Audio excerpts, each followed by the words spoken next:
प्यारे बच्चों, हिंदी की कक्षा में आपका स्वागत है। बेटे, आज हम एक कहानी पढ़ेंगे। कहानी का नाम है ईमानदार शंकर। इसमें शंकर एक छोटा सा बालक है और वो उसकी क्वालिटी क्या है, उसके गुण क्या है कि वो बहुत ईमानदार है। इस कहानी के माध्यम से लेखक हमें बहुत बड़ी सीख देना चाहते हैं कि जीवन में किसी भी तरह की परिस्थिति में हमें सच्चाई का मार्ग नहीं छोड़ना चाहिए। तो बेटे, शंकर है जो वो बहुत छोटा लड़का है। वो गांव में रहता है। गांव में काम करते करते उसका गुजारा बड़ी मुश्किल से होता है, पर वो बहुत ईमानदार है, बहुत मेहनती है। मेहनत करना उसका स्वभाव है। वो किसी की मदद लेना पसंद नहीं करता। वो चाहता है कि मैं अपनी मेहनत से पैसे कमाऊं। तो एक दिन वो पैसे कमाने के लिए नगर से शहर की ओर चल पड़ा। रास्ते में कितनी मुसीबतों का सामना करता हुआ वो शहर पहुंच गया। तो शहर बहुत बड़ा है बेटे, और वो नगर से आया, गांव से आया, वो छोटा सा था। वहाँ उसको कोई जानता नहीं। अब उसको समझ नहीं लगता वो कहाँ जाए, क्या करे। ऊपर से अंधेरा होने वाला है, रात होने वाली है। अब उसको कुछ चिंता भी होती है, पर वो आगे बढ़ता जाता है। बढ़ते बढ़ते वो ऐसे ही एक दुकान के बाहर रुक जाता है। वहाँ पर उसको बैठने के लिए जो एक बेंच है वो मिल जाता है।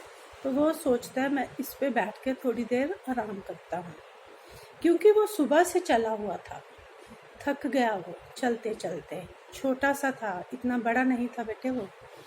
तो अब वो उस बेंच पे बैठे बैठे उसको कब नींद आ गई उसको पता ही नहीं चला। वो सो गया तो उसको पता ही नहीं चला कि कब सुबह हो गई। जैसे ही सुबह उसकी आंख खुली, उसने इधर उधर देखा। उसने सोचा, उसको याद आया कि कैसे वो थक हार के उधर सो गया। अब वो सोचता है कि आज मैंने क्या करना है। तभी उसकी नजर वहां एक 5 रुपए के नोट के ऊपर पड़ती है। वो उस नोट को उठा लेता है और सोचता है कि ये अवश्य ही उस दुकानदार का होगा जिसकी ये दुकानदार है। तो वो उस दुकान के बाहर बैठ जाता है और उस दुकानदार की इंतजार करने लगता है। कुछ देर बाद जो दुकानदार है वो आ जाता है, अपनी दुकान खोलता है। वो शंकर को देखता है। उसे लगता है कि शायद ये कोई सामान लेने आया है। पर जब शंकर उसको बताता है कि कैसे वो रात को इधर सो गया और यहाँ उसको सुबह ये नोट मिला, तो मैंने सोचा कि ये नोट आपका होगा, इसलिए मैं ये नोट आपको देने लगा हूँ। तो जो दुकानदार था वो उस शंकर की ईमानदारी से बहुत प्रसन्न हुआ। तो वो दुकानदार असल में कौन था बेटे? वो एक हलवाई की दुकान थी। और वो हलवाई अब क्या करता है कि उसको अपने पास काम पर रख लेता है, क्योंकि वो उसकी ईमानदारी से बहुत खुश हो गया था। अब शंकर उसकी दुकान पर काम करने लगता है। उसके रहने का बंदोबस्त भी हो जाता है। अब वो उसको ये चिंता नहीं कि वो कहाँ जाएगा, वो कहाँ रहेगा। और उस दुकान पे रहता क्योंकि मेहनत करना उसका स्वभाव था, तो वो मेहनत से सारी मिठाइयाँ बनाना सीख गया और वो ईमानदारी से उस हलवाई के साथ काम करने लगा।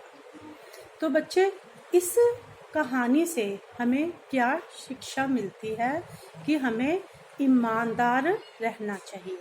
हमें कभी भी किसी दूसरे के पैसे की तरफ नहीं देखना चाहिए। हमें अपनी मेहनत से पैसे कमाना चाहिए। उम्मीद है कि आपको ये कहानी अच्छी भी लगी होगी और इस कहानी से आप ज़रूर ये सीख प्राप्त करेंगे और जीवन में ईमानदार रहते हुए आगे बढ़ने का प्रयत्न करेंगे। एक बात बेटे और जो मैं बोलना चाहती हूँ कि इस लॉकडाउन के दिनों में घर पर रहें, स्वस्थ रहें, बाहर ना निकले, घर का पौष्टिक खाना खाएं और किसी से ज़्यादा मिलने की बजाय घर में रहते हुए अपने काम में ध्यान दें। जो काम जो आपका आ रहा है उसको ज़रूर पूरा करें। धन्यवाद।